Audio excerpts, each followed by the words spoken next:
Here we are, day 2 set up. We started last night, worked late last night.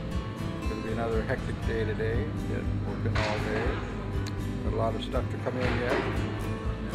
And then it all has to be organized for 9 o'clock tomorrow morning.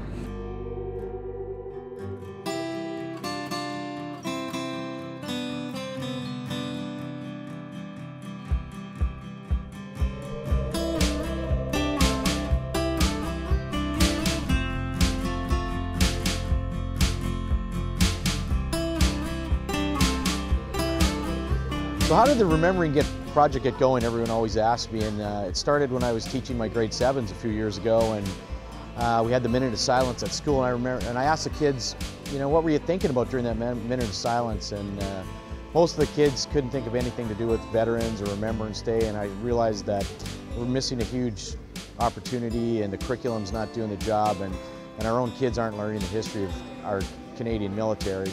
So I started doing smaller displays in my own school, and getting the band teacher in, started bringing in some veterans, and it became so popular, and we realized the power of putting veterans with kids in a classroom is just amazing. And a couple years later, the display got so big, we had 600-700 people, and the fire marshal said, that's too many people, we can't put any more in the gym. And so I retired from teaching and approached the city to throw in a big building, so now we can do 25,000 square feet. We run 750 kids a day through, and it's just the most amazing thing. My name is Lee McAvoy, and I work with the Abbotsford School District, and I'm in the curriculum department where I organize the educational aspect of the Remember Project. The Remember Project starts getting planned in early September. We get classes registered, and we develop a 2-hour tour that students can go through. All the teachers that are able to come, we send a website link. And there's various lesson plans that we hope that teachers, before they attend the Remembering Project, can do in their classes to get them ready and prepared to come. It's always better when students have some kind of idea of what they might see, so as they come, they can make those connections with what they're seeing instead of seeing it for the very first time. And then we also have follow-up lessons that we hope that teachers do when they get back to class, and have class discussions and chats about various issues that they might have seen. And you know, we hope that the kids don't just come and leave and never think about it again. We hope that they go back and they can have some chats and debates about the various things that are happening in Canada and what Remembrance Day means.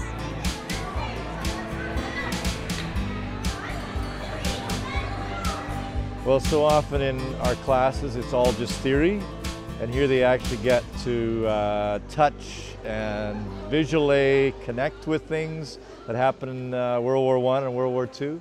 And yeah, I think it's fantastic. I think this thing is going to go, it's only going to get bigger, because the teachers are just flocking to this. Yeah, I think it's awesome. I think it's a great idea. You know, such an incredible wealth of knowledge and actual history, in the sense of artifacts and stories and anecdotes, is almost invaluable, in the sense that these kids are almost, in today's society, are so far removed from the experiences, you know, 40, 50 years ago, 80 years ago, that it's just, it's so important to remember the sacrifices that were made for their way of life today. I think it brings a sense of reality. You know, you can read about war, and you can read about what our fathers and grandfathers did in the wars, but when you come here and you see the instruments of war, it has quite an impact. But I think, you know, for me, maybe the greatest impact is listening to the veterans, the stories of the veterans. Human history is built on stories. And we took over this girls' school as the headquarters, and the Indonesian paratroopers dropped all around us, and we had to fire at them from the windows of the school. Quite a harrowing experience.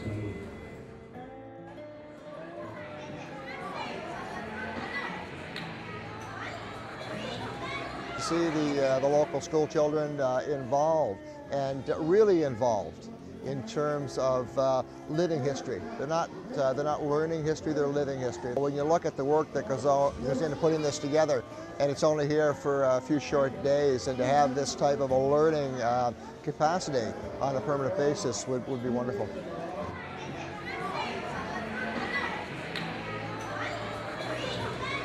After doing 2 successful remembering projects, we've been approached by so many teachers who couldn't get their kids through, and we've had huge waiting lists, and we have all kinds of public say, why are we not putting this up as a permanent display? So that's what we're working on right now, is to get some funding to build a 35,000 square foot permanent remembering project that will be able to bring school kids and the public through and teach them all about the history of Canada and Canada's military role in the world.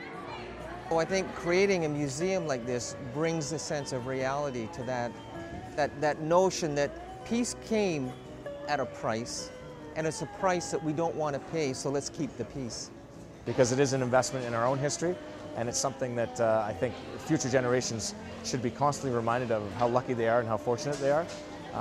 And to have a resource like this so accessible and so well maintained and organized, again, is something that teachers, I think, would rely on for decades.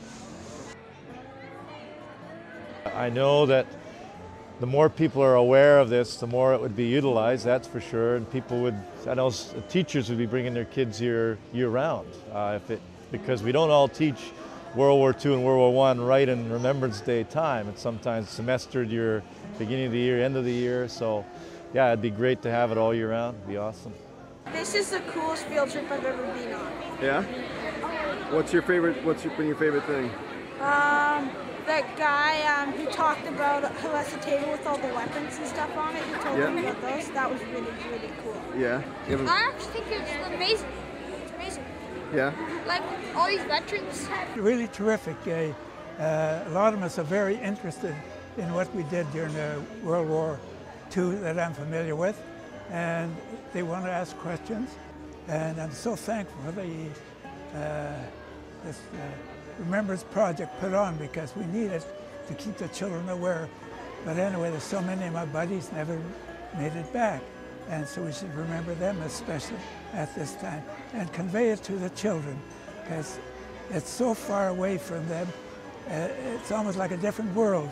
But if we see us veterans flesh and blood and realize that we were there, and they can really sense it.